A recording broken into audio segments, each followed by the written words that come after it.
सब संगतां नूं होण वधाइयां जी, सब संगतां नूं होण वधाइयां, संगतां नूं होण वधाइयां जी, सब संगतां नूं होण वधाइयां, संगतां नूं होण वधाइयां जी, सब संगतां नूं होण वधाइयां, संगतां नूं होण वधाइयां जी, सब संगतां नूं होण वधाइयां, सब संगतां नूं होण वधाइयां जी, सब संगतां नूं होण वधाइयां, संगतां नूं होण वधाइयां जी, सब संगतां नूं होण वधाइयां, संगतां नूं होण वधाइयां जी, सब संगतां नूं होण वधाइयां, संगतां नूं होण वधाइयां जी, सब संगतां नूं होण वधाइयां। जो दूरों चल के आया जी, जो दूरों चल के आया, दूरों चल के आइयां जी, जो दूरों चल के आइयां, जो दूरों चल के आया जी, सब संगतां नूं होण वधाइयां, संगतां नूं होण वधाइयां जी, सब संगतां नूं होण वधाइयां, संगतां नूं होण वधाइयां जी, सब संगतां नूं होण वधाइयां, संगतां नूं होण वधाइयां जी, सब संगतां नूं होण वधाइयां, सब संगतां नूं होण वधाइयां जी, सब संगतां नूं होण वधाइयां, संगतां नूं होण वधाइयां जी, सब संगतां नूं होण वधाइयां, संगतां नूं होण वधाइयां जी, सब संगतां नूं होण वधाइयां, संगतां नूं होण वधाइयां जी, सब संगतां नूं होण वधाइयां। भागां वाला वेला आया, भागां वाला वेला आया, भागां वाला वेला आया, भागां वाला वेला आया, सतगुरां ने दर ते बुलाया, सतगुरां ने दर ते बुलाया, सतगुरां ने दर ते बुलाया, सतगुरां ने दर ते बुलाया, भागां वाला वेला आया, भागां वाला वेला आया, भागां वाला वेला आया, भागां वाला वेला आया, सतगुरां ने दर ते बुलाया, सतगुरां ने दर ते बुलाया, सतगुरां ने दर ते बुलाया, सतगुरां ने दर ते बुलाया। जो दूरों चल के आया जी, जो दूरों चल के आया, दूरों चल के आइयां जी, जो दूरों चल के आइयां, जो दूरों चल के आया जी, सब संगतां नूं होण वधाइयां,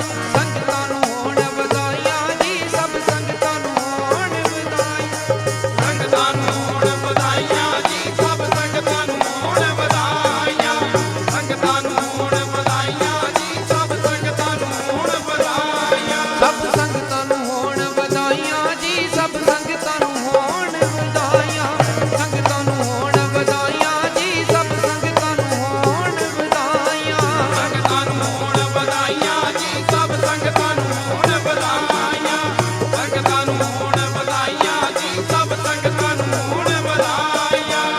दर तेरे ते आए सवाली, दर तेरे ते आए सवाली, दर तेरे ते आए सवाली, दर तेरे ते आए सवाली, भर दे सब दी झोली खाली, भर दे सब दी झोली खाली, भर दे सब दी झोली खाली, भर दे सब दी झोली खाली, दर तेरे ते आए सवाली, दर तेरे ते आए सवाली, दर तेरे ते आए सवाली, दर तेरे ते आए सवाली, भर दे सब दी झोली खाली, भर दे सब दी झोली खाली, भर दे सब दी झोली खाली, भर दे सब दी झोली खाली, तेरे चरनां च देण दुहाइयां जी, जो दूरों चल के आया, जनम देण दुहाइयां जी, जो दूरों चल के आइयां, जो दूरों चल के आया जी, सब संगतां नूं होण वधाइयां, संगतां नूं होण वधाइयां जी, सब संगतां नूं होण वधाइयां, संगतां नूं होण वधाइयां जी, सब संगतां नूं होण वधाइयां, संगतां नूं होण वधाइयां जी, सब संगतां नूं होण वधाइयां, सब संगतां नूं होण वधाइयां जी, सब संगतां नूं होण वधाइयां, संगतां नूं होण वधाइयां जी, सब संगतां नूं होण वधाइयां, संगतां नूं होण वधाइयां जी, सब ये जो नाम है मतलब मेरा, मैंने अपना नाम अपना परिचय दिया कि मनोज कुमार है और मैं मुस्ताबाद सरस्वती नगर यमुनानगर का रहने वाला हूँ। तो मेरा नाम जो मनोज है, ये मेरा भी नहीं है, मतलब नाम किसी ने दिया है मेरे को, ठीक है। तो ये भी मेरे को दर रही है, मतलब किसी ने मेरे इस मिट्टी को नाम दे रखा है। तो मेरा मुझ में क्या है, सिर्फ ये जो शरीर है वो भी मेरे माता पिता ने दिया हुआ है, ठीक है। मतलब मेरे पास क्या है, आपने कभी हिसाब लगाया? आप अपने शरीर का ध्यान रखते हो, अपने नाम का ध्यान रखते हो, आपके नाम से अगर कोई गाली दे दो आपको कैसा लगता है ना? या मेरे नाम को कोई दूसरा मिल जाता है, जैसे मैं मनोज को दूसरा मनोज मिल जाए तो मेरे को लगता है मेरा भाई है, ऐसे है ना। अभी एक थोड़े दिन पहले मनोज कुमार कोई था पुराना अभिनेता, उसकी एक्सपायरी होगी तो लगाया रे मनोज कुमार एक्सपायर हो गया, क्योंकि उसके नाम पे मेरा नाम रखा था मेरे पिता ने, ठीक है। चलो, उसमें से एक शख्सियत है हमारे बाबा साहब अम्बेडकर, है ना, अम्बेडकर साहब, हम इनको बाबा साहब भी कहते हैं, अम्बेडकर साहब भी कहते हैं, और इनको क्या कह सकते हो, काफी नाम है इनके, जैसे संविधान निर्माता है ना, और क्या क्या नाम है कुछ बताएंगे नाम इनके? ये काफी सारे नाम हैं। तो अब जब कहने का मतलब मेरा इतना ही है कि इन्होंने कुछ ऐसा किया, 26 जनवरी 1950 की ऐसी किताब लिख के दे दी थी अपने देश को, तो वही किताब से हमारा देश चल रहा है। पता आपको आज की तारीख में किसका राज चल रहा है? हिसाब लगाया आपने किसका राज चल रहा है? किसका राज चल रहा है बताओ? और मोदी का कर रहे, मोदी का राज चल रहा है ना, वो इस राज के हिसाब से चल रहा है ना, क्योंकि वो किताब से बाहर नहीं चल सकता, उसको अपने सारे नियम कानून रहते हैं, उस किताब के हिसाब से चलाने पड़ेंगे, इससे बाहर जा ही सकता हूँ, है ना, क्योंकि वो चाय बेचने वाला था, प्रधानमंत्री बन चुके हैं। कहने के लिए है कि एक व्यक्ति ऐसा आया जिसने हमारे देश को रास्ता दिखाया। जब ये देश 1947 में आजाद हुआ ना, आजादी करेंगे से अंग्रेज में आजाद करके गए थे, वो उनसे कोई समझौता हुआ था सेकंड वर्ल्ड वॉर में, तो उन्होंने कहा था कि आप हमारा साथ दो, हम आपको फ्री कर देंगे। बाकी कहा जाता है कि हमारे साथ में भी कब आजाद हुआ देश, साथ में तो 1942 में भी दी थी, 1920 में भी दी थी, लेकिन वैसे आजाद नहीं हुआ था। और सम्मान के योग्य परम आदरणीय बाबा साहब भीमराव, जिनकी आज पावन पवित्र जयंती के उपलक्ष्य में हम सब यहाँ पर इकट्ठा हुए हैं। आज की पावन पवित्र जयंती की आप सभी को हार्दिक शुभकामनाएं, बहुत बहुत बधाई। बाबा साहब भीमराव अम्बेडकर जी एक ऐसी शख्सियत हैं जिनकी बदौलत आज अकेले हमारे देश में नहीं, विदेशों में भी उनके नाम का डंका बजता है, और उनके नाम को आज, जैसा मेरे भाई ने बताया कि जितनी भी पार्टियां हैं या कोई भी दल संगठन है, बाबा साहब के नाम के बिना नहीं कर सकता। ये बहुत बड़ी बात है। एक समय वो था जब बाबा साहब ने पूरे संविधान की रचना कर दी थी। 1950 से पहले 2 महीने पहले एक संगठन है हमारे देश का, मैं नाम नहीं लूंगा, 2 महीने पहले उस संगठन ने बाबा साहब का पुतला फूंका था। संविधान बनाने का जो इन्होंने काम किया था, उसके 2 महीने जो लागू होने से 2 महीने पहले बाबा साहब का, मेरे ख्याल से सबसे पहले हमारे देश के अंदर अगर किसी का पुतला फूंका गया था तो बाबा साहब भीमराव अम्बेडकर जी का पुतला फूंका गया था। क्यों फूंका गया था? क्योंकि उन्होंने मनुवादियों के खिलाफ लड़कर हर जाति धर्म को समानता का अधिकार देने का जो काम किया था, वो हमारे बाबा साहब भीमराव अम्बेडकर जी ने संविधान के अनुरूप में दिया था। उनके विरोध में उनका पुतला फूंका गया था, लेकिन फिर भी बाबा साहब भीमराव अम्बेडकर जी पीछे नहीं हटे। उन्होंने सोच रखा था कि मैंने इस समाज का उद्धार करना है, और आज उद्धार हो भी गया है। ये बहुत बड़ी बात है। आज हम लोग सुंदर सुंदर कपड़े पहनते हैं, अच्छे से तैयार होते हैं, अपने बच्चों का पालन पोषण अच्छे से करते हैं, अपने बच्चों को अच्छे अच्छे स्कूलों में भेजते हैं। हमारे बच्चे अच्छी अच्छी नौकरियों पर लगे हुए हैं। हम आज जहाजों में पता नहीं कितनी तरह के हमें मूलभूत सुविधाएं मिलती हैं। वो जो मूलभूत सुविधाएं हैं हमें किसके कारण मिली हैं? बाबा साहब भीमराव अम्बेडकर जी के कारण। अगर बाबा साहब भीमराव अम्बेडकर जी ना होते तो आज हमारी वो दशा होती कि हम लोग यहाँ पर इकट्ठा होकर नहीं बैठ सकते। हम पता नहीं कहाँ जंगलों में पड़े रहते हैं, हम आदिवासियों की तरह अपना जीवन यापन करते थे। भाई बाबा साहब भीमराव अम्बेडकर जी हमारे लिए रहबर हैं। सबसे पहले रहबर तो हमारे संत शिरोमणि गुरु रविदास जी हैं। उसके बाद अगर कोई हमारा रहबर आया है तो बाबा साहब भीमराव अम्बेडकर जी हैं, जिनकी बदौलत आज हम सब यहाँ पर एकत्रित होकर बैठे हैं। बाबा साहब भीमराव अम्बेडकर जी जब संविधान लिखने के लिए टीम बनाई जा रही थी, उस समय भी बाबा साहब भीमराव अम्बेडकर जी ने 15 महिलाओं को टीम में शामिल किया था। ये बात शायद किसी को पता नहीं होगी, ये बहुत बड़ी बात है। उस समय वो समय ऐसा था जब महिलाओं को पैर की चुटकी समझा जाता था, लेकिन बाबा साहब भीमराव अम्बेडकर जी ने उस समय के अंदर भी 15 महिलाओं को अपनी टीम के अंदर शामिल किया था, ताकि संविधान की जो रचना की जा सके, उस संविधान का प्रारूप महिलाओं को भी पता लगे और महिलाओं की बराबर की हिस्सेदारी, उसी समय से महिलाओं की बराबर की हिस्सेदारी आज तक हमारे देश के अंदर चली आ रही है।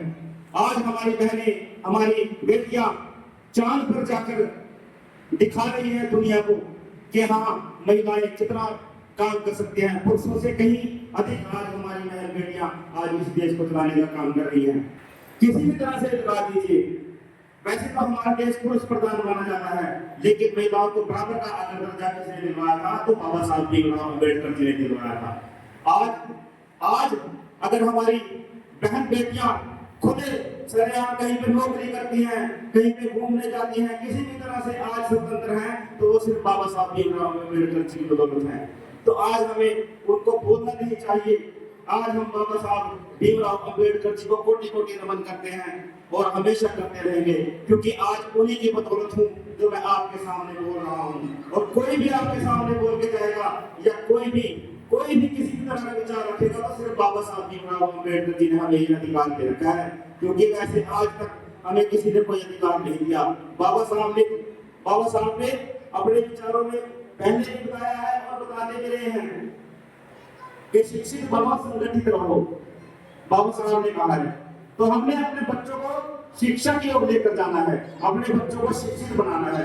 जब हमारे बच्चे शिक्षित होंगे तभी हम देश को, समाज को और अपना जो हमारा जाति धर्म है जितना भी अपना कर पाएंगे, तो हम अपने जो शिक्षा का जो हम आंदोलन चलाएंगे तो शिक्षा की बदौलत समाज अपने बच्चों को और अपने समाज को आगे बढ़ाने का काम कर सकेंगे। तो मेरी यही गुजारिश है कि अपने बच्चों को ज्यादा से ज्यादा शिक्षा की ओर लेकर जाएं और अपने बच्चों को डॉक्टर, इंजीनियर, जैसे बाबा साहब भीमराव अम्बेडकर जी का आप सभी को पता है कि उनके जैसा तो हम नहीं बन सकते, लेकिन उनकी नकल जरूर कर सकते हैं।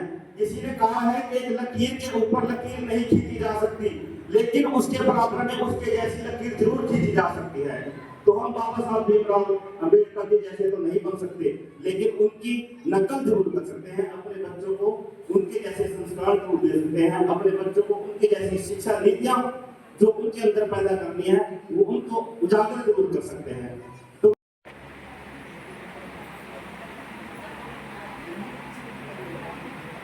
सभी साथियों को जय भीम।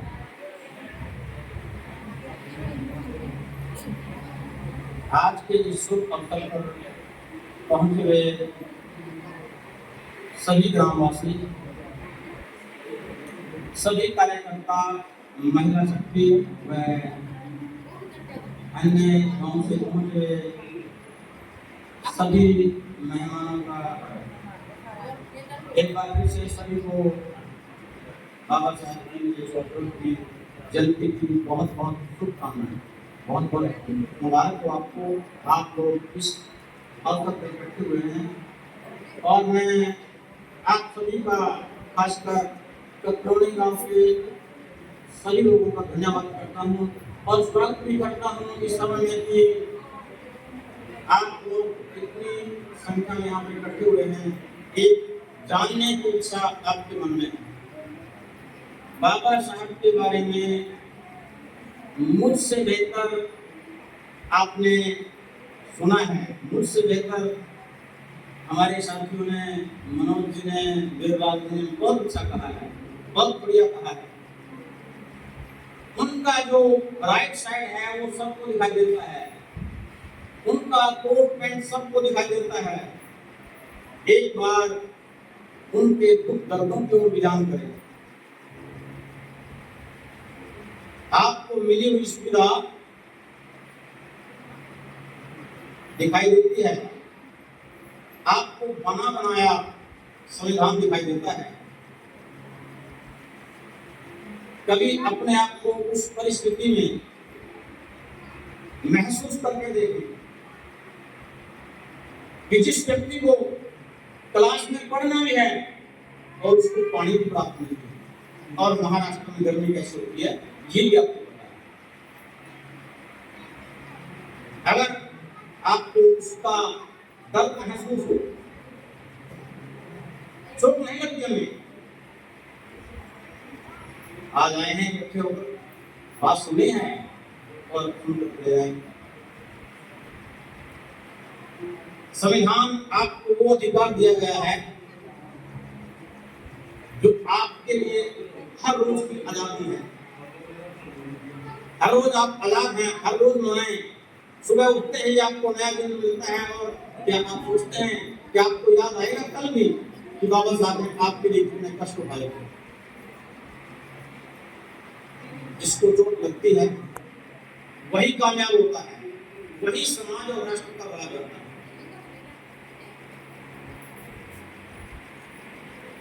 क्या आपने कभी सोचा है कि कितने दुख दर्दों के बाद वो वहां पहुंचे? अभी आईपी लाल ने एक संदर्भ दिया था चाणक्य जी का, बहुत बड़ी बातें कहते हैं लोग, परंतु बाबा साहब ने जो डिग्री प्राप्त की थी अर्थशास्त्र में, DST, doctor of science in economics, आज भी नहीं है किसी के पास, आज भी नहीं है किसी भारतीय के पास नहीं है। चाणक्य क्या जानते हैं बारे में? कुछ नहीं। आप सभी साथी इस बात का ध्यान रखिए और नोट करें, अगर कोई किसी का कत्ल कर देता है कोई बड़ी बात नहीं है, वह 10 साल 20 साल बाद उसको मरना है, परंतु जो कलम का कातिल होता है उससे भयानक कोई नहीं। दुनिया भोगती है, कलम के कातिलों ने आपको अंधा किया हुआ है, वही इतिहास पढ़ाया जा रहा है जो आपको गुलाम बनाने का प्रयास कर रहा है। सब गुलामी के इतिहास पढ़ाए जा रहे हैं और जो बोला जा रहा है हम उसको सब प्रणाम करें। और आज तो आपके पास सोशल मीडिया भी है और सोशल मीडिया में जो दिखाया जा रहा है तो सत्य। हमें अक्सर ये बताया जाता है कि हमको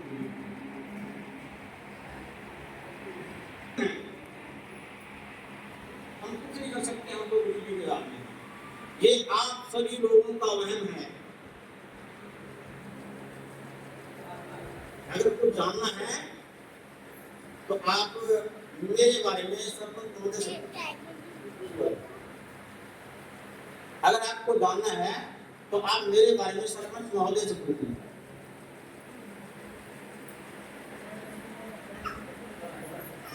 आप सभी जितने भी इस पृथ्वी पर जीव पैदा होते हैं, आप इतने भाग्यशाली हैं, मनुष्य जाति में आप इतने भाग्यशाली हैं कि आप 400 ट्रिलियन में एक है। वैज्ञानिकों से पूछ लेना, वैज्ञानिकों से पूछ लेना कि आप कितने भाग्यशाली हैं, और फिर भी आप कहते हैं कि हम गरीब। एक तो सबसे पहले आप गरीबी का लबादा उतार दें। आप गरीब नहीं हैं, आप सशक्त हैं, परंतु आपने मान लिया। आपको बताया गया है, तत्वों में बताया जाता है, सद्भाव में बताया जाता है कि ये तो बेचारे गरीब हैं। कब तक आप गरीब रहेंगे? आप सोचिए, इस बात पर विचार करें, कब तक गरीब रहेंगे? कुछ कमी नहीं है हमारे कुछ बुजुर्गों में, वो अपना दुख आपको उतारकर नहीं गए। अगर आपने उनका दुख सुन लिया होता, जिनके न पैरों में जुत्ती होती थी और न तन पर कपड़ा होता था और ना खाने के लिए पर्याप्त भोजन होता था, और वो इस कामना को खींच कर यहाँ तक लाए, आप कहाँ तक ले जाएंगे? आपको। सभी कहते हैं कि बाबा साहब ने कहा था कि शिक्षा वह शेरनी का दूध है जो पिएगा वो दहाड़ेगा। कितने दहाड़ रहे हैं अपने आप को सोचें, विचार करें कि शिक्षा को प्राप्त कर ली और आज हमें कोई भी एक व्यक्ति बता जाता है कि लाभ देखो ठीक नहीं बोले, मनोज जी को ठीक नहीं बोले या मास्टर जी को ठीक नहीं बोले, पर हम उसकी सुन लेंगे। क्या कभी हमने ये भी सोचने का प्रयास किया है कि ये व्यक्ति कौन है? बस व्यक्ति को पहचाने।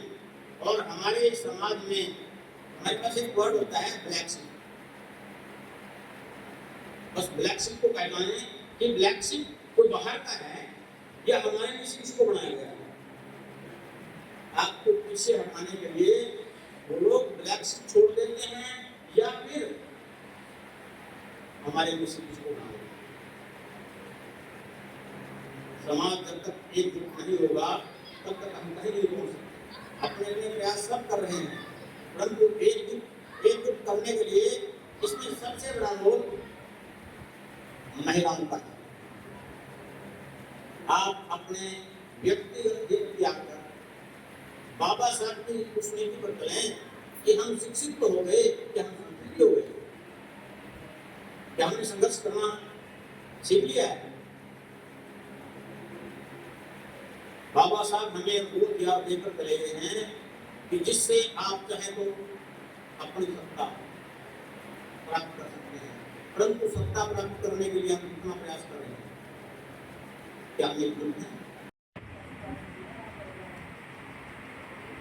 उस शख्स के बारे में बात कर रहे हैं, उसका गुणगान कर रहे हैं जिसकी बदौलत मैंने सिर पे पगड़ी बांध ली, ब्रांडेड कपड़े पहन लिए, ब्रांडेड जूते पहन लिए, लग्जरी गाड़ियों में मैं घूम रहा हूँ। मेरे बेटे आज उस शख्स की बदौलत ऊंची ऊंची पोस्टों पे आसीन है।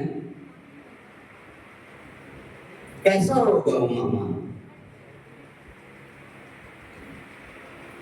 हम सबने उसको नहीं देखा, लेकिन आज उसका गुणगान हम सब सुन रहे हैं। अगर मैं बात करूं उस महामानव की, उसने क्या कुछ नहीं दिया। किसी कवि ने लिखा कि कुदरत ने आदमी को क्या क्या दिया, कुदरत ने आदमी को क्या क्या दिया है, ये धरती चांद सितारे ये आसमान दिया है, लेकिन उन सबसे बड़ा दानी मेरा भीम है सनम, क्योंकि उसने भोजनों को जीवन दान दिया। हमें पानी पीने का भी अधिकार नहीं था, हमें किसी मंदिर में जाने का अधिकार नहीं था, और तो वो पैर की ज्योति माना जाता था, उनका कोई आदर सम्मान नहीं था, क्योंकि शिक्षा नहीं थी। इसीलिए तो बाबा साहब ने कहा कि भाई शिक्षा वो शिल्पी का दूध है जो पिएगा वो दहाड़ेगा। याद करो वो समय जब हमें बोलने का अधिकार नहीं था, लेकिन बाबा साहब की वजह से आज हम सब दहाड़ते हैं, अपने सामने किसी को बोलने नहीं देते। ऐसा क्या अधिकार दिया उसने? उसने हमें अधिकार दिया शिक्षा का, उसने हमें अधिकार दिया संविधान का।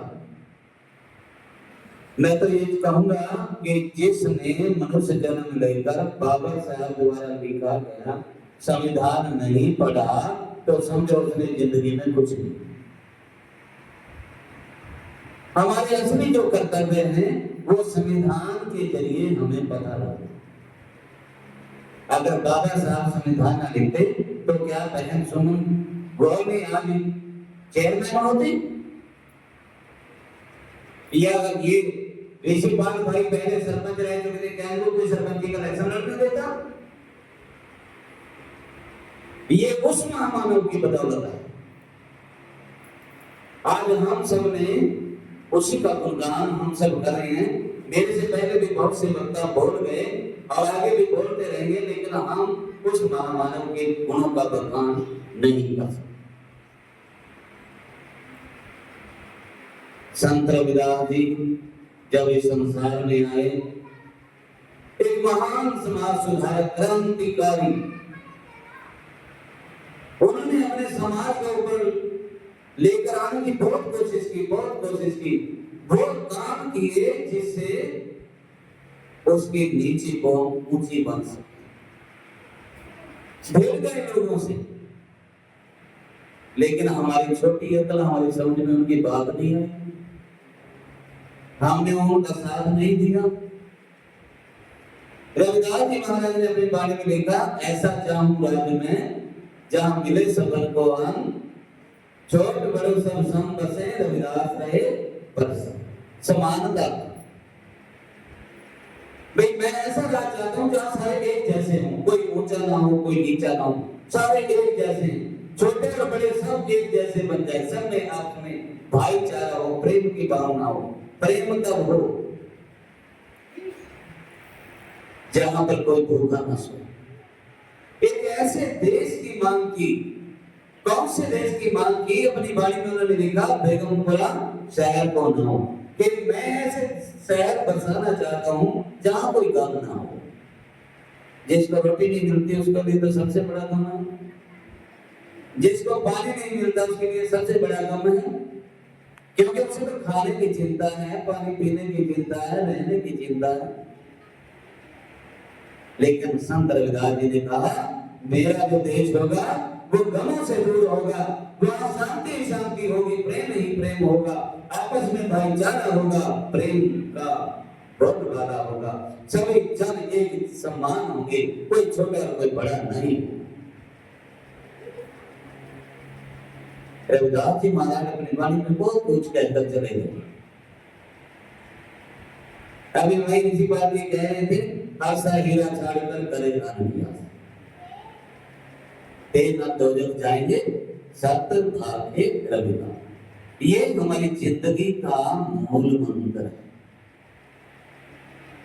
ये एक दोहा ही नहीं है उनका, एक सोटा ही नहीं है उनका, उनकी वाणी का अनमोल मोती है जो करोड़ों रुपए में भी नहीं मिल सकता। आशा हीरा छाड़कर, इस संसार में आज मैं आपको बता देता हूं, 3 तरह के हीरे। एक हीरा कोयले की खदान में मिलता है, जिसके हम अंगूठियां जेवर बनवाते हैं, वो कोयले की खदानों से निकलता है, उसका मोल पड़ता है 1 लाख का, 2 लाख का, 10 लाख का। दूसरा हीरा ये मनुष्य जन्म है जो 84 लाख जोनी भोगने में के बाद मिला। 84 लाख जोनी में एक, इसलिए इस जन्म को अनमोल कहते हैं। ये अनमोल जन्म, इस मनुष्य जन्म के लिए देवी देवता भी तरसते हैं। क्यों? क्योंकि देवी देवता भक्ति नहीं कर सकते, हम भक्ति कर सकते। हम आज जिन संत के शरण में बैठे हैं और जिन बाबा साहब जी का हम गुणगान कर रहे हैं, उन्हीं संतों की वाणी से हमें ज्ञान होता है, उन्हीं संतों की वाणी से हमें पता चलता है कि हमारी जिंदगी का मकसद क्या है, हमारा लक्ष्य क्या है। और तीसरा जो हीरा होता है उसे हम नाम कहते हैं, जो पूरे गुरु के द्वारा दिया जाता है उसे नाम कहते हैं, इसीलिए उसे अमूल्य है। एक मूल्यवान जो खजान से निकलता है, एक अनमोल जो 84 लाख जोनी में से एक, और एक अमूल्य जिसका मोल पड़ ही नहीं सकता। सबसे कीमती वो पूरे गुरु के द्वारा दिया जाता है, उसे नाम कहते हैं। उसी नाम का जिक्र कर रहे हैं, हर्षा हीरा छाड़। इस 3 शब्द में कहने का हर्षा हीरा, ये मनुष्य जन्म की बात है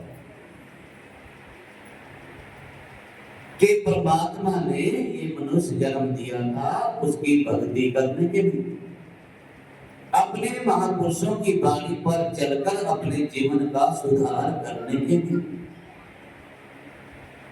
इस संसार में आने के अपने मकसद को पूरा करने के लिए परमात्मा ने ये मनुष्य जन्म दिया। हमारे मन में शायद ये ख्याल हो कि मैं अब आदमी हूं, मर के फिर आदमी बन जाऊंगा, लेकिन ऐसा नहीं है, ऐसा नहीं है। कबीर साहब ने अपने बारे में लिखा, कबीर मानस जन्म दुर्लभ है, होए न बारंबार, जाओ मन फल पाके हुई गिरे और न लगेगा। कि भाई मानस जन्म इतना दुर्लभ है, बार बार नहीं मिलता। आपकी उदाहरण देकर समझा रहे हैं कि जिस तरह डाली के ऊपर फल लगा हुआ होता है, वो पक जाता है, टूट कर नीचे गिर जाता है। हम लाख कोशिश कर लें, लाख जतन कर लें, उस फल को डाली से नहीं जोड़ सकते। ठीक इसी प्रकार अगर ये मनुष्य जन्म बीत गया, व्यर्थ चला गया, तो फिर से दोबारा नहीं। ये जन्म लेने के लिए कितने कष्ट हमने सहने पड़े। 84 भोगनी पड़ी। 5वें पातशाही श्री गुरु अर्जन देव जी ने अपने बारे में लिखा, कई जन्म भय कीट पतंगा, कि कई जन्म हमने कीड़े मकोड़ों के लिए, पतंगों के लिए, कई जन्म गजबीर कुरंगा, और कई जन्म जल के जीव, हिरण, हाथियों के लिए। कितनी मार सही होगी, कितने दौड़े होंगे, कितने भटके होंगे। हमारी बोली हमारे दुख को कोई नहीं समझ सकता था। आज तो हम एक दूसरे से बोलकर अपने दुख को बतला देते हैं, लेकिन उन बेजुबान पशुओं की जिस जोली में हम रह गए, क्या हमारे साथ बीती होगी। अगर हम बैल बने होंगे, नाथे गए होंगे, गाड़ी में चलाए गए होंगे, आज भी चुराई होगी। अगर घोड़े बने होंगे, चाबुक खाए होंगे, गाड़ी को खींचा होगा, कितने दुख सहे होंगे। पांचवी पासे कहते हैं, कई जन्म गए कीट पतंगा, कई जन्म गए जमीन कुरंगा, कई जन्म पंखी सर भोयो, और कई जन्म हमने पशु पक्षियों के लिए, सांपों के लिए। देखो कितनी जोड़ियों का बखान किया। कई जन्म भय कीट पतंगा, कई जन्म गजमीन कुरंगा, कई जन्म पंखी सर भोयो, कई जन्म है। संत लोगों ने गुरुदास जी महाराज के चरणों में नमन करते हुए, बाबा साहब का प्रति महाराज के चरणों में नमन करते हुए, आज के कॉलोनी की पंचायत में हमारे बड़े भाई सरपंच साहब ने यहाँ पर बैठे हुए जितने भाई, वैसे तो मेरे कमाई का ही बन चुका है कॉलोनी, क्योंकि आप कोई भी छोटा मोटा प्रोग्राम करते हैं मेरे को जरूर याद करते हैं। मैं सभी को बहुत बहुत धन्यवाद करना चाहती हूँ, और इससे यही चाहती हूँ कि आप अपना आशीर्वाद ऐसे ही बनाए रखें। और सबसे पहले तो सभी को बाबा साहब की जयंती की बधाई हो। जैसे कि मास्टर जी बहुत अच्छे आप बोलते गए हैं, उनका भी बहुत बहुत धन्यवाद। उनके बच्चे हैं बहुत ही अच्छी पोस्टों पर बैठे हैं, मैं भी उनसे मिली हूँ, उनकी विचारधारा बहुत अच्छी है। तो मास्टर जी से मैं अनुरोध करूँगी कि जैसे हमारा कम्युनिटी काम करता है, कभी बार बच्चों के यहाँ पे आए, हफ्ते में एक बार हमारे जितने भी बच्चे हैं, हर चीज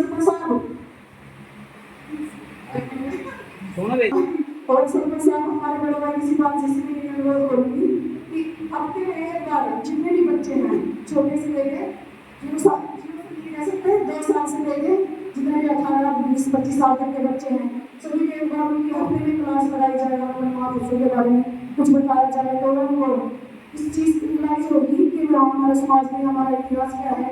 अब उनको थोड़ा थोड़ा भी दिखाया जाए तो 1-2 साल में यही ज़्यादा कुछ हद तक तो सीख सकते हैं। मैं तो यही अनुरोध करती हूँ, हमारे बड़े भाई समाज बहुत जागरूक हैं, और उनकी जो टीम है वो भी बहुत जागरूक है। और रही स्टडी की बात पढ़ाई की, तो सबको पता, सभी बोल रहे हैं, बाबा साहब जी को जाने सभी को पता है। पहले तो किसी को पता था, हमें भी पता नहीं था जब हम छोटे बच्चे थे, जब हम पढ़े क्लासों में शुरू किया तभी हमने बाबा साहब के बारे में जाना है। तो मैं तो यही चाहूँगी कि अभी से अगर हम अपने बच्चों को इसकी शिक्षा दें, इसके बारे में बताएं, तो वो भी आगे जाके जो अच्छी पोस्टों पे अच्छा काम करे।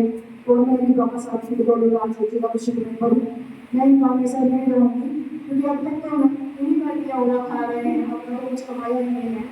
तो बाबा साहब के चरणों में फिर से नमन करती हूँ और अपने सबको भी नाम देती हूँ। जय हिंद, जय भारत, जय गुरुदेव।